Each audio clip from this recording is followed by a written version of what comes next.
could make it go rather quickly. Now, there's something barbaric about that, don't you think? That you have the condemned person down in there and people are throwing stones?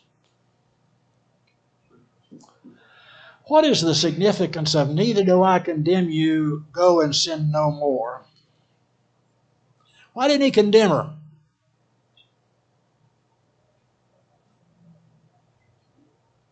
Well, for one thing, it would have been against the law of Moses, because if the accusers are gone, then there was no charge there.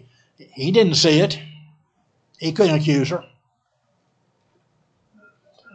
Want to guess why else? I was thinking because he was like saying, all right, I'm giving you another chance, get out of it, just don't sin no more, and that can make this learn your lesson that, we're going to forgive her and you're going to forgive you too. So Okay. Okay. Don't you think she was already condemned? Yeah. How do you imagine that woman felt standing there and going through that and hearing those men charge her, and she's got to be thinking, but there was a guy. Where's he? And it begins to dawn on her that this is a trumped up thing, although she was guilty. I think she had been judged already. And by the way, I believe he took care of her past and her future by what he said. Neither do I condemn thee. What did that take care of? Her past. Go and sin no more. Her future. Now, he does not say, lady, you didn't sin. Because he said, go sin no more. So he understood that she had committed a sin. He wasn't glossing over that. He was just saying, I think you've been through enough for today. I really can't condemn you because I wasn't there. I didn't see anything. I'm not a viable witness. And I understand that it was a trumped up deal. You just go on. I'm not going to condemn you. But don't sin anymore. It reminds me of a passage in John 3:17. We love 16. For God so loved the world. You know what verse 17 says? Where's Hazel when you need her? God sent not his Son into the world to condemn the world, but that the world through him might be saved. That's a powerful, powerful statement, folks. Does that mean that people are not condemned? No, it doesn't. And all of those who reject the Lord stand condemned for what they did. But it says something about Jesus' mission. Jesus didn't come to condemn people. He came to save people. And for far too long, I believe we preached the gospel of damnation instead of the gospel of salvation. We've preached our sermons, 27 reasons why people are going to hell. And next week is 27 more reasons I just thought of. And if you're not careful, you can stretch that into a long series. I would rather hear somebody tell me, here are reasons why you don't have to go and why you can go to heaven. And I think that has greater drawing power. Yes, we have to preach that Jesus condemns. But let's not let people think that's his number one mission. Let's allow them to know that he does that only regretfully when people reject him, and that his real mission is salvation.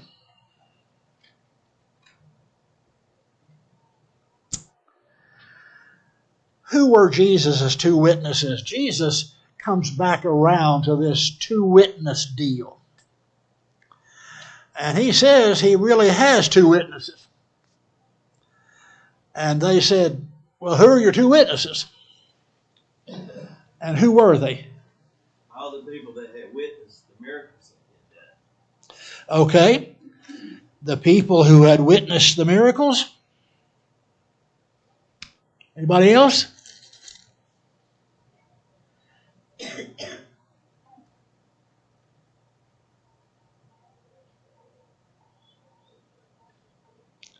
How about the Father?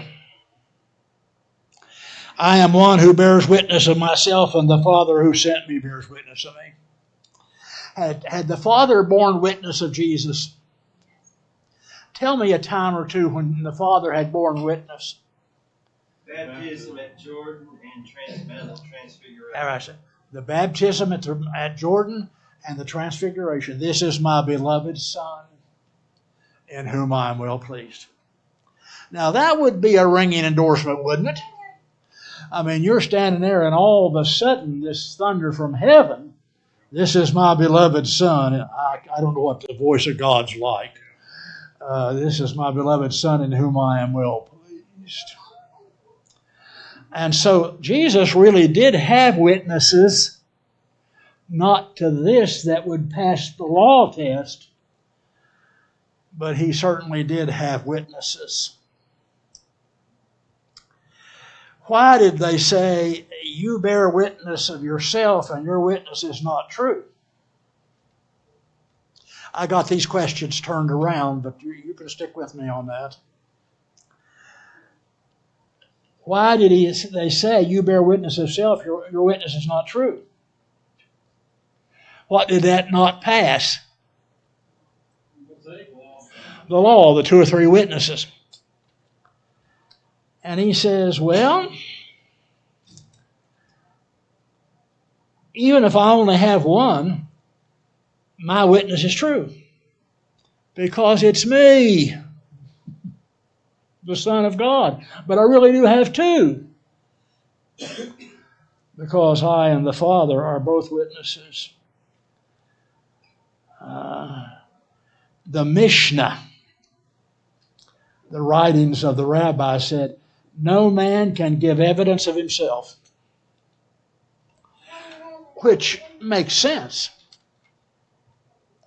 Even today, a condemned man has a right to speak, but how much credence is given to the testimony of the man who's condemned compared to that given by others who are supposed to be unprejudiced people?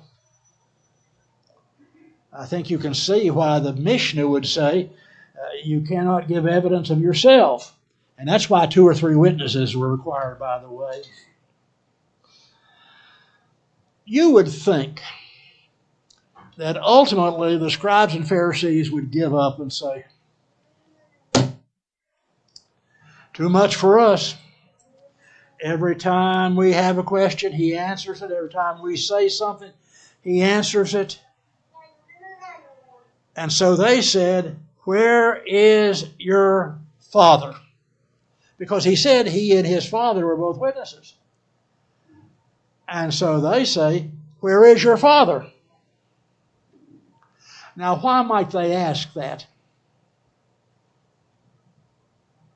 So they could question him.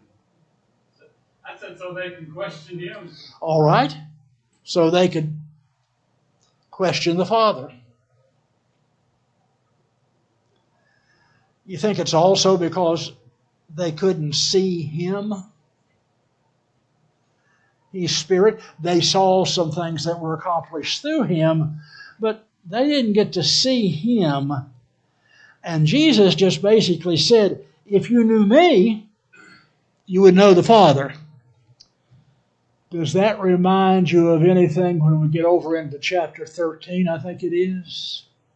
Philip says, show us the Father. And Jesus said, if you've seen me, you've seen the Father. He says, the Father and I are one. You are from below and you don't get it. and I am from above. And that's where my Father is. From above.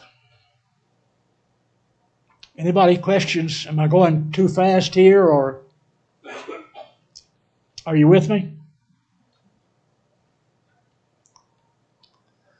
Exactly where in the temple was Jesus at this time?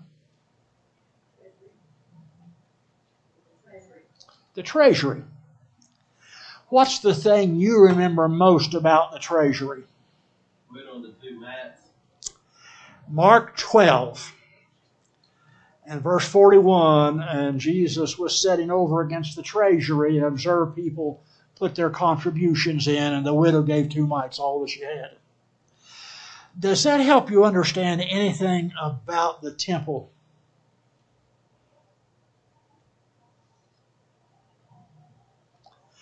Probably echoed like they were powerful, whoever spoke. Okay. Well, I would say the temple was a money-making venture too for them. The treasury was set up on the wall in the court of women, and there's 13 receptacles there Yes. that they would put their donations into. And I'd say every time they went to the temple, they had to do a little temple fee there. It was a very popular place. People had to pay their fee, pay their tithe, and the temple was, you don't think of it like you think of this building. It was a bigger place with lots of rooms, with lots of porches, alcoves, divided into lots of areas.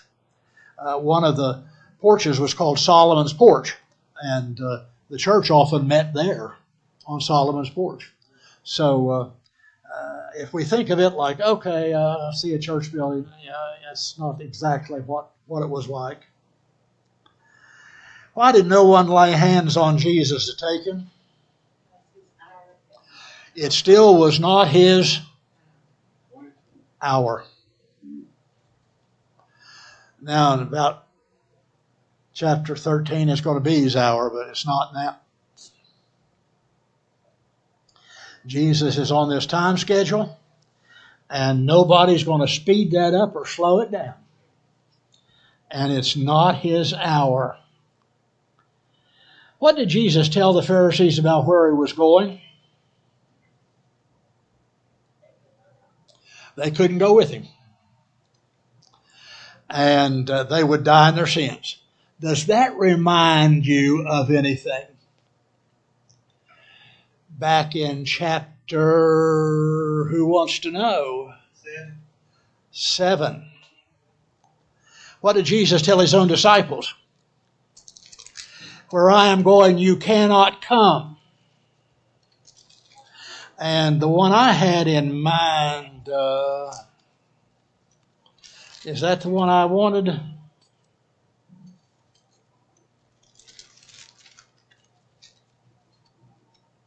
Yes, 7.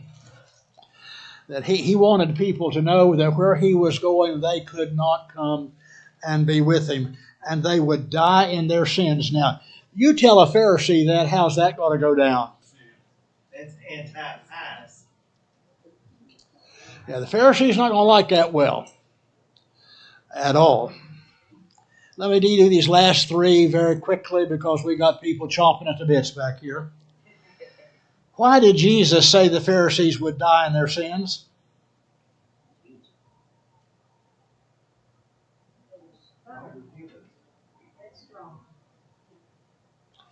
They did not believe that he is I am.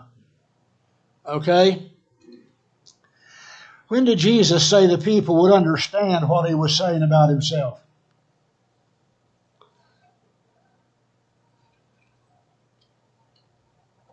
And if I be lifted up, that could refer to the cross. It could also refer to his being received up into glory. And what was the result of many who heard him speak these words? You know? They believed. Okay, sorry to rush through the last ones there, but that'll give us a fresh place to start. Remember, we will not have class next Wednesday night, nor will we have class the following Wednesday night. We're going to have our New Year's Eve get together on Tuesday night, and we will have a devotional at that time and not ask you to come back again the next night for Bible study. So 2 Wednesday nights in a row. Can you remember that?